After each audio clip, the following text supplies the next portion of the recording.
के सवाल के बाद आखिरकार शेयर मार्केट किस तरीके से इन्वेस्ट कर सकते हैं और किस तरीके से आप इसमें एक अच्छा खासा बढ़त बढ़ा सकते हैं। वहीं यूएस और वेनेजुएला का जो युद्ध हुआ है उसका असर कहाँ कहाँ तक पड़ेगा, उसके लिए रिपोर्ट तैयार की गई है। तो चलिए ज़्यादा टाइम ना वेस्ट करते हुए सीधा रिपोर्ट पर ही चलते हैं।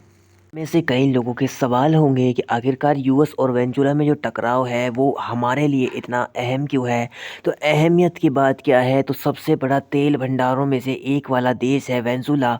और यहाँ संयुक्त राज्य अमेरिका ने वेनेजुएला पर लंबे समय से तेल और आर्थिक प्रतिबंध लगाए हुए हैं। जैसे ही तनाव बढ़ता है कच्चे तेल की सप्लाई पर सीधा असर उसका देखने को मिलता है। भारत तेल आयात करता है, इसलिए तेल की कीमत को बढ़ने का सीधा सीधा मतलब है कि भारत को कहीं ना कहीं नुकसान होता हुआ नज़र आएगा। उसके साथ ही किस तरीके से और भी चीज़ें आपको देखने को मिलेंगी, तो भारतीय शेयर बाज़ार पर असर किस तरीके से पड़ेगा।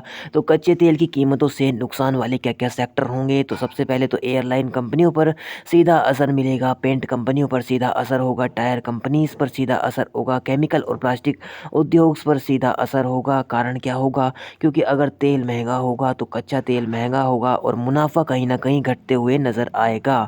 अभी बात करें किस तरीके से यहाँ पर कि तेल महंगा होने से फ़ायदे में कौन कौन से स्टॉक रह सकते हैं, तो ऑयल एंड गैस की कंपनियों के बारे में जो फ़ायदे में रहने वाली हैं, like ONGC, oil India, refinery कंपनियां जैसे कि रिलायंस इंडस्ट्रीज़, ये यहाँ पर जो है वो फ़ायदे में रहने वाली हैं, क्योंकि अगर तेल के दाम बढ़ेंगे तो इनके रेवेन्यू में बढ़त देखने को मिलेगी।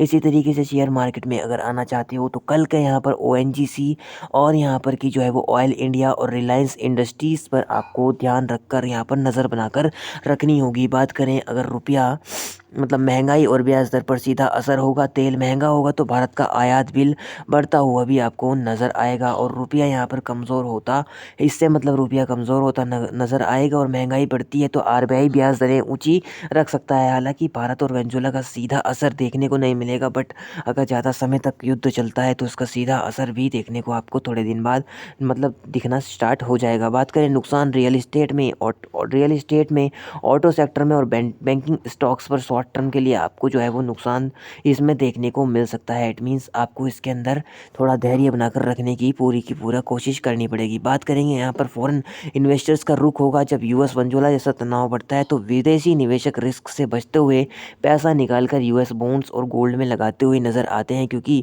यही ऐसी चीज़ें हैं जो बढ़ती हुई आपको नज़र आएंगी। युद्ध के दौरान सोना चांदी सबसे ज़्यादा बढ़ता है, तो कल भी उम्मीद लगाई जा रही है कि सोना चांदी सबसे ज़्यादा बढ़ते हुए भी नज़र आएगा और मिड कैप और स्मॉल कैप जहाँ पर जो है ज़्यादा गिरते हुए नज़र आएंगे, क्योंकि वॉलेटिलिटी ज़्यादा होती है और इसमें यहाँ पर की बाइंग और सेलिंग भी ज़्यादा देखी जाती है। तो इसलिए यहाँ पर ये चीज़ें ज़्यादा बिकती हुई, ज़्यादा गिरता हुआ मार्केट जो है वो नज़र आएगा। उसके बाद बात करेंगे किस तरीके से इन सभी के बारे में लास्ट में यही है कि यूएस वेनेजुएला का जो तनाव बढ़ेगा उससे कहीं ना कहीं तेल महंगा होता हुआ नज़र आएगा और तेल महंगा होगा तो भारत की महंगाई भी बढ़ेगी और महंगाई बढ़ेगी तो ब्याज दरें ऊंची होंगी, जो कि शेयर मार्केट में उतार चढ़ाव का कारण बनते हुए नज़र आएगा। बात करें फ़ायदे में, तो फ़ायदे में ओएनजीसी, ऑयल इंडिया, रिलायंस जैसे यहाँ पर कंपनियाँ जो है वो फ़ायदे में रहेंगे। एक बार इनकी लिस्ट आप फिर से देख सकते हैं। ONGC, oil India and Reliance industries जो है वो कहीं ना कहीं फ़ायदे में रह सकती हैं, क्योंकि कहीं ना कहीं अगर तेल की मांग पर कमजोरी आएगी तो ये कंपनियाँ इसका अच्छा फ़ायदा लेती हुई नज़र आएंगी।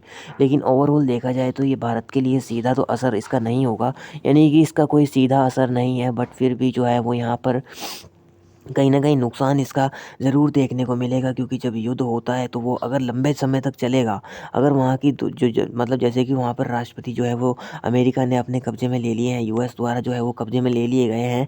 अगर वो यहाँ पर उनको नहीं छोड़ते हैं और वहाँ पर अपना शासन ही चलाते हैं और मतलब हालात सही नहीं हो पाते हैं किसी भी तरीके से, तो आपको जो है वो इसके लॉन्ग टर्म परिणाम देखने को मिलेंगे और यहाँ पर जल्दी ही आपको इसके बारे में पता भी चल जाएगा कि आपको किस-किस जगह पर ज़्यादा नुकसान देखने को मिलता है। हालाँकि यहाँ पर आपको किसी भी प्रकार की कोई भी बाय और सेल की टिप जो है वो नहीं दी जाती है, क्योंकि हम यहाँ पर सेबी रजिस्टर्ड नहीं हैं।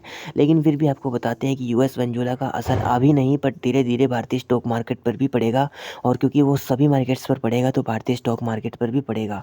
बाकी आप निवेश कैसे करना चाहते हैं, किस तरीके से सीखना और किस तरीके से इसमें अपना नया खेल स्टार्ट करना चाहते हैं, वो आपको समय के साथ ही सीखना होगा। बाकी कैसी लगी आपको वीडियो वो ज़रूर बताइएगा, कमेंट करके बताइएगा। कोई जानकारी अगर आपको गलत लगी हो और आप हमें बताना चाहते हो तो कमेंट कीजिएगा, ताकि अपनी टीम में हम आपको भी ऐड कर सकें। धन्यवाद।